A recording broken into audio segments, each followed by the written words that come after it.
Yes, आपको ये सिखाना है कि तीन जो कॉन्सेप्ट सिखाए हैं उस पे बेस्ड अगर क्वेश्चन आ जाता है तो क्या, इसीलिए मैंने बीच में एग्जाम के नाम भी लिख दिए। देखिए seated, income of A is greater than income of B by 25%. The income of B is how many percent less than that of A?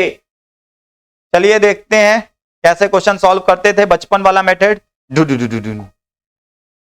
चलिए बचपन वाला मेथड देखते। Income of A is greater than income of B by 25%, मतलब B की अगर income 100 रुपए है, बहुत बेकार लग रहा है कहने में लेकिन चलिए पर आवर की, ठीक है, तो इन दैट केस ये कितना हो जाएगा 125 बी। तो ए की कितनी हो जाएगी, क्योंकि ए की क्या है ग्रेटर है बी से, तो बी की इनकम जो है, B income of B is how much percent lesser than that of A. B की जो इनकम हो ए से कितना कम है, कितनी कम है 25 रुपए, लेकिन अब कंपैरिजन किससे होगा, कंपैरिजन होगा 125 से, तो 125 अपॉन 25 सॉरी 125 अपॉन 125 इंटू 100, ये कितना आएगा 5 टाइम्स, ये कितना आ जाएगा। अब आप बचपन वाला मेथड छोड़ दीजिए, अगर आपने इससे सॉल्व किया 100 वाले मेथड से सॉल्व किया, लेकिन अभी मैंने थोड़ी देर पहले आपको इसी का कॉन्सेप्ट सिखाया। 25 का है 4, किसी भी वैल्यू को आप 1/4 बढ़ा रहे हैं, 1/4 बढ़ा रहे हैं, तो कितना डिक्रीज करने पे सेम वैल्यू वापस आएगी 1/5, और 1/5 का मतलब कितना होता है 20%। इसका मतलब बी की जो इनकम है वो ए से कितना परसेंट कम होगी 20%। देखिए क्वेश्चन देखते ही सॉल्व हो जा रहा था, लेकिन बचपन में मेथड की वजह से, ये सब मेथोलॉजी की वजह से आपने क्या किया, क्वेश्चन में टाइम लगाया। क्वेश्चन देख के ही सॉल्व हो सकता था, 3 second 4 second more than sufficient. 25% मतलब 1/4, कितना डिक्रीज करना पड़ेगा 1/5, 1/5 का मतलब 20%। ऑप्शन नंबर, कोई दिक्कत कोई परेशानी, तुरंत आंसर क्लियर। चलिए आगे बढ़े, चलिए आगे बढ़ते हैं। क्वेश्चन देख पा रहे हैं आप लोग, देखिए भाई, the sugar, the price of the sugar is increase by 20%, as the result family has decreased its consumption by 30%. The expenditure of the family on the sugar is decreased by कितना percent decrease हुआ है, ये पूछा जा रहा है। Expenditure कितना कम हो जाएगा। अभी थोड़ी देर पहले हमने ये भी सीखा है, तब भी आप लोग अटेम्प्ट करना चाहें तो 30 सेकंड ले लीजिए, 30 सेकंड सफिशिएंट है, लेकिन अब आप लोग कहेंगे अरे सर सिर्फ 30 सेकंड में आप ही करते हैं, हमको 30 सेकंड नहीं चाहिए, हमको और कम, आप 30 सेकंड बहुत, ठीक है। इस तरह के क्वेश्चन के लिए आप नॉर्मल मेथोलॉजी भी लगाएंगे तो 30 से 45 सेकंड, अगर आपकी स्पीड अच्छी है तो आने लगेगा धीरे धीरे, ठीक है। चलिए हम आपको सिखाते हैं। एक्स मत मान के चलने लगेगा, फिर से बता रहा हूं आप लोग को, एक्स को भूल जाइए, ठीक है। एक्स से कोई क्वेश्चन सॉल्व करने की जरूरत नहीं है, एक्स किसी काम का नहीं है आपकी जिंदगी में, ठीक है। चलिए देखते हैं। तो the price in increase by कितना 20%। The price of the sugar is increase by 20%, मतलब 100 को कितना परसेंट बढ़ाया गया है 20% बढ़ाया गया, कितना हो गया 120। A family has decreased its consumption by 30%, जब ये बढ़ गया तो कंजम्पशन कितना कम किया गया 30%। इसका 10% कितना होता है, अभी सिखाया था, 10% के लिए एक जीरो कम कर दो 12, 20% कितना होगा उसका दोगुना 24, 30% कितना होगा 36, इसमें से 36 माइनस कर देंगे तो कितना आ जाएगा 84। पहले 100 था अब 84 हो गया। फिर से देखते हैं कितना परसेंट पहले बढ़ाया गया, 20% बढ़ाया गया, ठीक है। कितना वैल्यू थी 20 के बराबर, फिर कितना परसेंट डिक्रीज किया गया 30% डिक्रीज किया गया, और ये 30% कितने के बराबर था, इसका 30% था 36 के बराबर, माइनस किया कितना आ गया 84 आ गया। तो ये बताओ अब वैल्यू में कितने का डिक्रीमेंट है, मतलब एक्सपेंडिचर कितना घट गया है 16%, ठीक है। कौन सी वैल्यू आएगी, एक्सपेंडिचर इज डिक्रीज्ड बाय, उसने ऑलरेडी कह दिया था डिक्रीज हो गया, चेंज भी पूछा जा सकता है आपको, लेकिन आपको कोई भी और मेथोलॉजी नहीं लगानी। और देखिए ये एसएससी में आया हुआ क्वेश्चन है, कितना सेकंड लगेगा आपको 10 से 15 सेकंड सफिशिएंट है। 20% बढ़ाओ 120, इसका 30% कराओ 84, 100 से 84 कितना कम है सिर्फ 16 कम।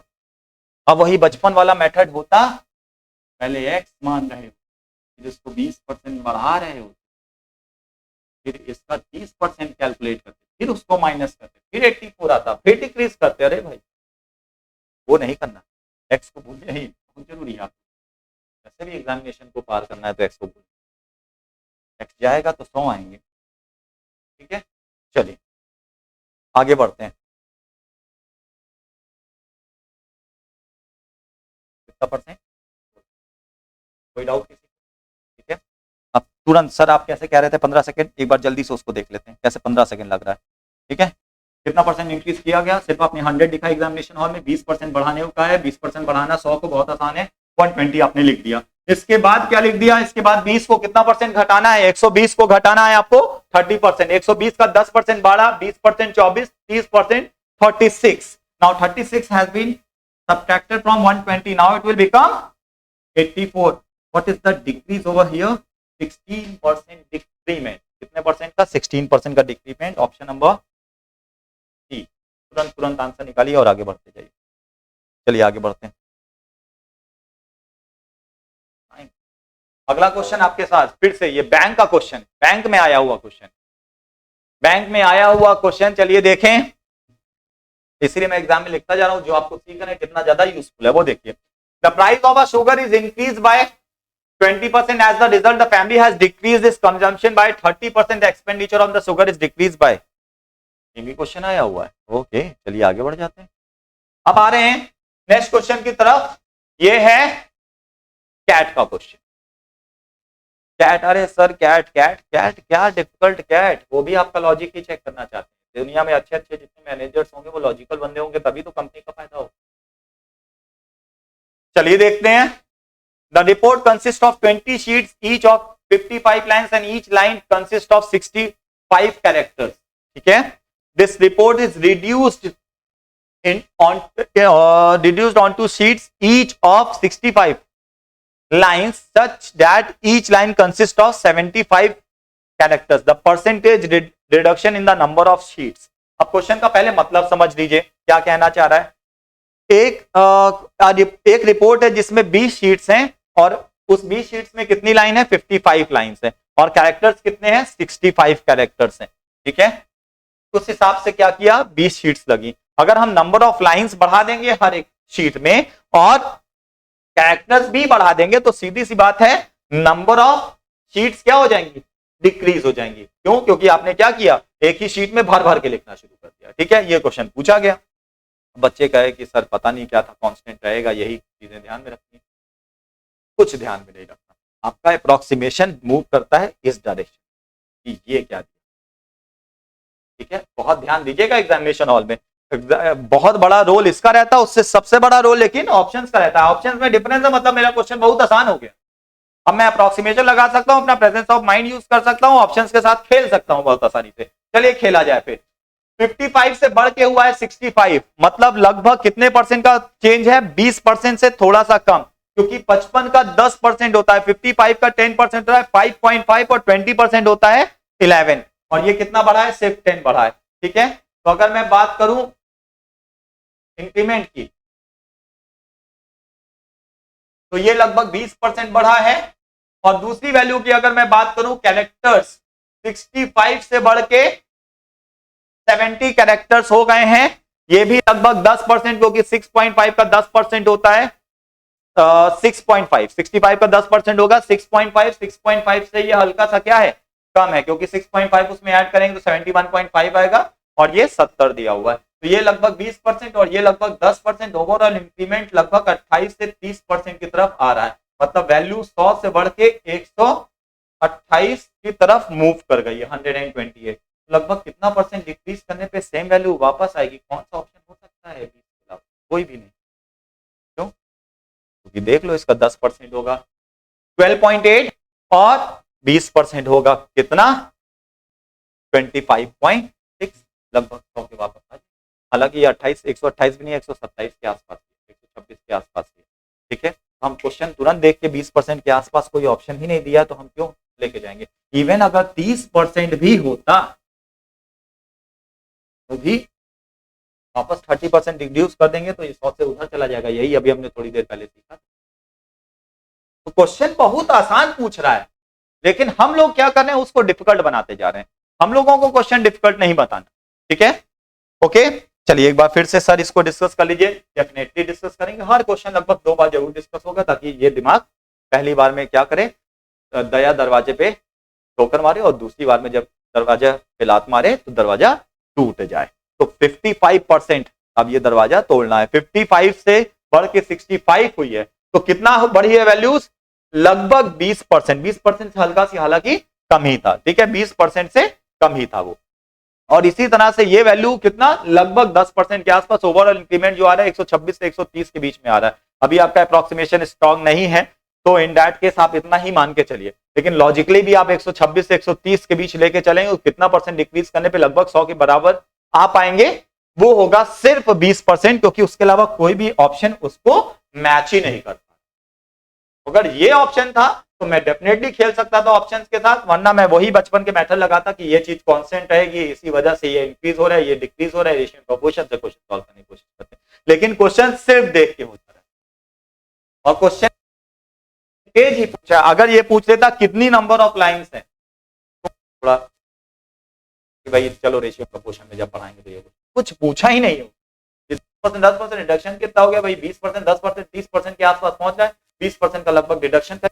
Please do care about this types of question. ये देखने में डिफिकल्ट लगते हैं, लॉजिक और आंसर करते जाइए। क्लियर? चलिए ये क्वेश्चन आया इसमें आपको मिलेगा, ठीक है, एग्जामिनेशन का क्वेश्चन, परसेंटेज का एक पेट क्वेश्चन होता है, SSC, CGL, bank, CTET, even कई बार जब हम बात करते हैं कैट के एग्जाम की, तो कैट वाले क्वेश्चन को थोड़ा सा स्लाइटली मूव करके इलेक्शन की तरफ ले जाते हैं, इलेक्शन वाले क्वेश्चन उससे पूछे जाते हैं, ठीक है। चलिए देखते हैं।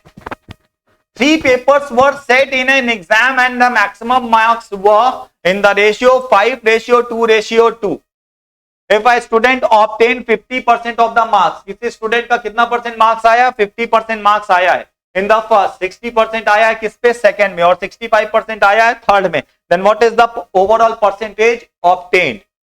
अरे सर कहाँ है क्वेश्चन, आप परसेंटेज आप पहली क्लास के, अरे बहुत आसान है, बहुत ही आसान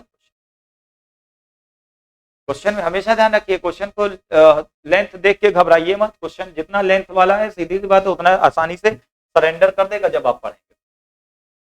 कैसे सरेंडर कर देगा, चलिए देखते हैं।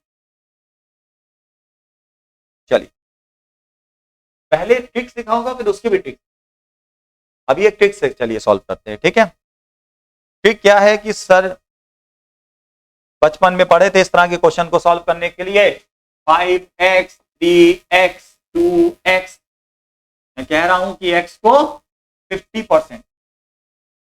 50% का मतलब क्या हुआ, नहीं बोला पा रहे हो, चलो कोई बात नहीं। 50% कितने का, पहले वाले का। पहले वाला पेपर मैंने मान लिया 500 नंबर, और दूसरा वाला मान लिया 300 नंबर, तीसरा वाला मान लिया, परसेंटेज के साथ। खास बात यही है, रेशियो प्रोपोर्शन के साथ मूव करता है, जो मन करना है कर दो, 500, 5000, 3000, 5, 10, 5, 3, 2, जो मन करना है एज्यूम करना है कर लो। यहाँ पे रेशियो यही रखो, बाकी जो मन करना है एज्यूम कर लो। इसीलिए एक्स को से हम वापस आना चाहते हैं, क्योंकि ये एक्स क्या करता है, इरिटेट करता है, ठीक है। तो 500 का 50% कितना, मतलब किसी भी चीज का 50% अभी बताया था, आधा। 500 का आधा 250, 250 आ गया। दूसरा पूछा गया 60%, 60% किसका, 300 का 60%, 6 मतलब कितना हो गया, 180 आया उसका दूसरे वाले में। तीसरा 65% इन द थर्ड वन, तीसरे वाले में उसका कितना आ रहा है, 65%। 200 का 65% कितना होगा, मात्र 130। 100 का 65, 200 का उसका डबल, 65 का जस्ट डबल 130। ये भी आ गया 60/18, ये भी आ गया आधा।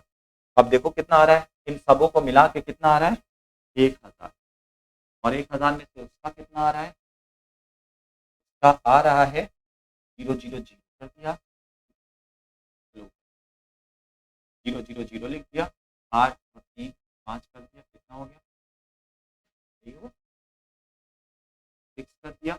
फिर आपने क्या किया, फिर आपने किया ये 2 2 4 4 प्लस 1 5, कितना परसेंट आएगा इनटू 100%, ये आएगा 56।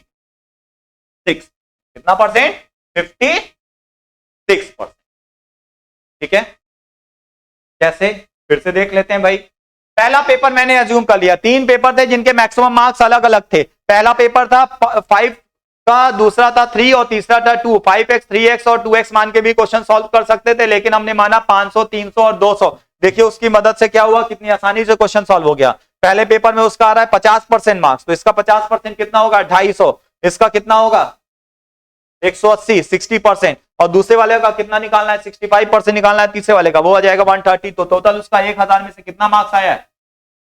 1000 में से उसका मार्क्स आया है 560। क्लियर? आगे बढ़े। 56%। Which option? Option number. लेकिन सर चलिए कुछ और बता दीजिए, आप जो कह रहे थे कि ट्रिक की भी ट्रिक बता देंगे, आप देखो ट्रिक की भी ट्रिक बता दे। एग्जामिनेशन क्वेश्चन, एग्जामिनेशन हॉल में जब आप बैठे हैं तो आपसे ये नहीं कहा जा रहा है इसको परसेंटेज से सॉल्व करो, इसको एवरेज से सॉल्व करो, इसका आंसर निकालो, ये कहा जा रहा है। इस स्टेप पे कोई मार्क्स नहीं मिलना है, डांस थोड़ी कर रहे हैं स्टेप पे मार्क्स, आप सीधे आंसर्स पे निकालना है। इसलिए चैनल का नाम है क्वांटिटेटिव प्लस मैथमेटिक्स। ओके, चलिए देखिए, अगर उसका मार्क्स आ रहा है 50, कितने में? फर्स्ट में। तो 5 अगर 50 नंबर वाले हैं तो कितना हो गया उसका? 3 आ रहा है, उस 3 में आ रहा है 60%। अगर 3 60% वाले हैं तो टोटल कितना आ जाएगा? 100। और 2 है उसके 65% वाले, अगर 2 में आ रहा है 65% तो टोटल कितना हो रहा है? 100। तो टोटल उसने कितने पेपर दिए? 5 + 3 + 2। वेटेज के हिसाब से क्वेश्चन को डिवाइड कर दिया, डिवाइड आ गया 560/10। Answer is 56%। Total question solve. तो अब आप चाहे ऐसे सॉल्व करिए, चाहे रेशियो के हिसाब से सॉल्व करिए, क्वेश्चन जरूर सॉल्व करिए। बहुत से बच्चे क्या करे हैं एग्जामिनेशन हॉल में, इसको और इसको ऐड करके 3 से डिवाइड कर दिया और नियरेस्ट पे टेक कर दिया। कहां से आ जाएगा भाई? मैं पहले ही क्वेश्चन में कह दिया कि तीनों का वेटेज अलग अलग है, तीनों का वेटेज सेम होता, तीनों को ऐड करके 3 से डिवाइड कर देते, उससे आसान कुछ नहीं हो सकता। लेकिन एग्जाम में इतना तो आपको मार्जिन लेके चलना ही है ना, कुछ ना कुछ तो खेलेगा। बस 3 पेपर है सर, 3 पेपर है तो तुम्हारे तीनों पेपर सेम मार्क्स के होते हैं ना सर, हमारे तो सारे 100 के ही होते हैं, ऐसा नहीं है। प्रैक्टिकल एग्जाम में कभी कभी चेंज हो जाता है, कोई पेपर 150 का है, कोई पेपर 80 का ही है, कोई पेपर 100 का ही है। ठीक है, तो आपको क्या करना है, उसके वेटेज के हिसाब से क्वेश्चन में चेंजेस लाने। क्वेश्चन को बहुत आसानी से सॉल्व करिए और आगे बढ़िए। चलिए अब मूव करते हैं फाइनल क्वेश्चन। ये बहुत पसंदीदा क्वेश्चन है, एग्जाम में बहुत आता है। हालांकि एक शीट आपसे शेयर की जाएगी जिसमें सारे क्वेश्चन हम डिस्कस करते जाएंगे, आप लोग कंटिन्यूअसली प्रैक्टिस करते जाइए। किसी भी टॉपिक का मैं आपको बता दूं, किसी भी टॉपिक पे आपको कमांड चाहिए, आप उस टॉपिक के 40 से 50 क्वेश्चन सॉल्व कर लीजिए, जो ना आए उसको डिस्कस करके खत्म कर दीजिए उस टॉपिक को, आपको फिर एग्जामिनेशन हॉल में रिवीजन। तो सर कमांड नहीं है, कमांड हो ना हो, आप 40 क्वेश्चन सॉल्व करने का अपना टारगेट। सर मैथ्स मजा नहीं, मजा करना ही नहीं है, क्या करना है मजा करके? बस क्वेश्चन सॉल्व करिए, क्वेश्चन सॉल्व करिए, 40 क्वेश्चन खत्म, topic move, next topic, target बनाइए। बाकी के लिए हम हैं, इसी के लिए तो चैनल स्टार्ट किए कि आप पढ़ते रहे, जहां जो दिक्कत हो देखिए, शॉर्ट आउट करिए, क्लियर से भी उठाइए क्वेश्चन, कहीं से भी उठाइए। अब यह नहीं कि अब सर 40 क्वेश्चन कहे थे हमने, 20 का 5%, 20 का 30%, 20 का 40%, यही कैलकुलेट करके 40 क्वेश्चन कर डाले। अब इतना तो थोड़ा सा हम मान के चल रहे हैं कि ग्रेजुएट बच्चा हमारा वीडियो देख रहा है, या कोई और स्टूडेंट है जो वनडे एग्जाम की तैयारी कर रहा है, वो वीडियो देखता है, तो वो इतनी बेसिक चीज जानता होगा। ठीक है, चलिए आप लोग भी जानते होंगे। अब एग्जामिनेशन में it is required to get 298 of the total maximum aggregate marks to pass, a student get 261 marks and is declared fail, और उसको क्या कहा गया कि वो फेल हो गया। The difference between the marks obtained by the student and that was required is passed is 5%. What is the maximum aggregate marks of the student can get? कभी भी हमारा टोटल मार्क्स का पेपर इस तरह से आया नहीं तो हम नहीं बता सकते कि 690 टिक कर देना 700। पहले तो क्या लगता था एग्जामिनेशन में, अगर बचपन में ये सारे एमसीक्यूज आते थे तो जो राउंड फिगर होगा 800 हो ही आंसर होगा, 810 नहीं हो सकता क्योंकि पेपर इस तरह से होता था। लेकिन अब ऐसा नहीं कर सकते, सारे ही ऑप्शन इस तरह से हैं। तो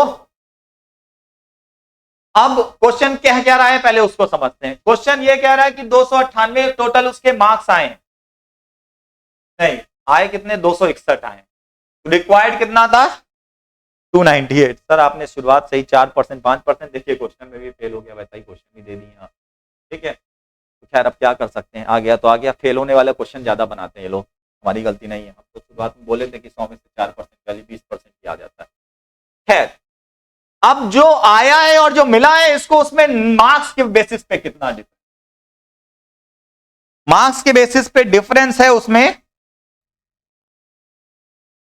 298 और 261, 298 and 261, the difference is 37 marks. ठीक है, अब वही बचपन वाला मेथड, टोटल मार्क्स मान लिया, let the total marks be x, फिर उसका कैलकुलेट किया, उसमें से आया कितना है 5% of x is equals to 298 minus 261 is equals to 37।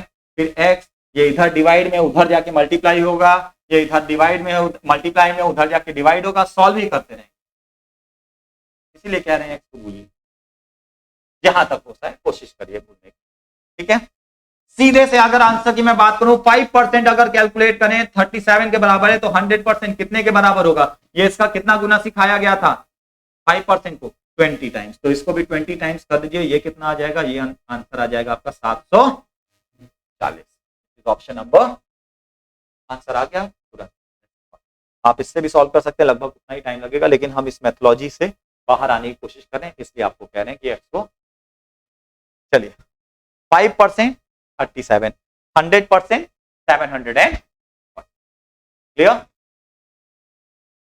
इसके और क्वेश्चंस बहुत प्रैक्टिस करने हैं कंटिन्यूअसली, बैक टू बैक, आप लोग से डिस्कशन भी होगा उस पर, और सारे क्वेश्चंस पे भी डिफरेंट एग्जाम्स हैं, बैंक है, एसएससी है, रेलवेज है, कैट है। ठीक है, बट बेसिक कॉन्सेप्ट आप सबको पता होना चाहिए, बेसिक क्वेश्चंस को हम कैसे मूव करते हैं। अब इसके बाद डायरेक्शन सबकी अलग अलग हो जाती है, हर एक एग्जाम में अलग अलग तरह के क्वेश्चन आ सकते हैं, बहुत से क्वेश्चन रिपीटिशन में होते हैं, उसके लिए हमने डिस्कशन किया, लेकिन कॉन्सेप्ट सब में सेम रहेगा। इसीलिए आपसे कॉन्सेप्ट शेयर कर रहे हैं कि आप लोग कॉन्सेप्ट पे जरा मूव करते रहिए, कॉन्सेप्ट पे कंटिन्यूअसली कमांड रखिए। तो 3 कॉन्सेप्ट मैंने आज आप लोग से डिस्कस किए, बहुत से और कॉन्सेप्ट भी हैं परसेंटेज में। परसेंटेज का पहला कॉन्सेप्ट मैंने बताया कि 1200 लिखा है, 1600 लिखा है, 2800 लिखा है, 3200 लिखा है, 3200, 4500, 5500, हाउ टू कैलकुलेट 51%, 55%, 95%, वो तरीका मैंने सिखाया कि चीजों को आप ब्रेक कर दिए, आपका आंसर आएगा। इसके अलावा फ्रैक्शन के फॉर्म में है तो अप्रोक्सीमेशन कैसे यूज होगा, उसके लिए चार्ट हुआ, उस चार्ट को आपको रटना होगा, रट लेंगे तो आपकी किस्मत बदल जाएगी। ठीक है, हाँ बदल जाएगी। चलिए अब इसके बाद नेक्स्ट, उसके बाद हमने बताया कि if you are increasing 100 by 10% and decreasing it by 10% again, 100 को आप 10% बढ़ाते हैं, उसके बाद फिर से 10% घटाते हैं, you won't get the same value again. क्यों नहीं मिलती है सेम वैल्यू, क्योंकि वो कम हो जाती है 100 से। 10% बढ़ाया 110, 110 को 10% बढ़ाया वापस 99 आ गए। तो कैसे होगा सेम वैल्यू पे वापस आना, सेम वैल्यू पे वापस आना क्यों जरूरी है, उसके लिए हमने ढेर सारे क्वेश्चन डिस्कस किए। हम चेंज नहीं कर सकते, हमारे घर की डिस्टेंस हम चेंज नहीं कर सकते, स्पीड बढ़ाएंगे तो टाइम टेकन कम हो जाएगा। 100 रुपए मार्केट लेके गए, 100 ही रहेगा। अब इस तरह का क्वेश्चन कभी कभी पूछा गया है कि मान लीजिए हर एक एम्प्लॉय की सैलरी 25% बढ़ा दी गई, तो कितने परसेंट एम्प्लॉयज को निकाल दिया जाए कि कंपनी के टोटल एक्सपेंडिचर पे कोई फर्क ना पड़े। तो सीधा आपका दिमाग किस परसेंटेज पे जाना चाहिए, जो परसेंटेज की वैल्यू बोली गई है। किस परसेंटेज की वैल्यू बोली गई है, परसेंटेज बोला गया है 25%। तो 25% का मतलब होता है 1/4, तो कितना डिक्रीज करने पे 1/4 इंक्रीज किया है, तो 1/5 डिक्रीज करने पे you will get the same value again, 20%। तो हर एक एम्प्लॉय की सैलरी अगर आपने 25% बढ़ाई है तो 20% एम्प्लॉयज को निकाल दीजिए, सेम वैल्यू अगेन, एक्सपेंडिचर पे कोई फर्क नहीं पड़ेगा, विद इन 10 सेकेंड 5 सेकेंड। इस तरह से क्वेश्चन आपको सॉल्व करने होते हैं। हर एक एग्जाम में आप देखेंगे एसएससी बैंक में आपको 1 से 2 क्वेश्चन इन्हीं पर्टिकुलर चीजों पे मिलते हैं, क्योंकि हमारे दिमाग में नहीं रहता, इसलिए हम टाइम टेकन बढ़ाते रहते हैं। हम सोचते हैं मेंसुरेशन का क्वेश्चन है, जब हमको लेंथ बढ़ा के ब्रेथ डिक्रीज करने को कहता है, वही गलत हो जाते हैं। अब कई बार क्वेश्चन पूछा गया, बताइए लेंथ ऑफ ब्रेथ दोनों 10% बढ़ाई गई, एरिया में कितने परसेंट का फर्क आएगा। आपको लगा मेंसुरेशन है, लेंथ ऑफ ब्रेथ हम तो पढ़ के नहीं गए, लेकिन ये परसेंटेज का क्वेश्चन था। लेंथ को अगर आप 10% इंक्रीज करेंगे तो 10% इंक्रीज करने पे ये हो जाएगी 110, 110 को 10% इंक्रीज करेंगे तो 110, 110 का 10% होता है 11, 11 इंक्रीज करने पे यू विल गेट 121। तो व्हाट इज द वैल्यू, कितना इंक्रीज हुआ, ये 21%, एरिया में 21% का चेंज आएगा। ना मैंने यूज किया, ना यूज किया ब्रेथ, ना कहीं एरिया लिखा, सीधे से आंसर पे पहुंच गए। परसेंटेज पे कमांड होना इसलिए बहुत जरूरी है। ओके स्टूडेंट्स, पढ़ते रहें, जहां जहां चीजें समझ में आए लाइक करते रहें, सब्सक्राइब करते रहें, और जहां तक हो पाए जुड़े रहें, ताकि एक लेक्चर अगर आपके नहीं हो सकता, आपके दूसरे लेक्चर पे कमांड ना हो, आपको उसकी रिक्वायरमेंट हो, तीसरे लेक्चर की रिक्वायरमेंट हो, आपकी रिक्वायरमेंट्स अलग अलग हो सकती हैं time to time. We will try to increase the level of the questions as well, back to back, ताकि आपका एसएससी कभी कवर हो रहा है, कभी बैंक कवर हो रहा है, कभी कैट कवर हो रहा है, ये सारे क्वेश्चंस भी आपको कवर होते जाएं। लेकिन फिलहाल हम फोकस करें बेसिक कॉन्सेप्ट आपके स्ट्रॉन्ग करने पे। Thank you so much, stay tuned, thank you.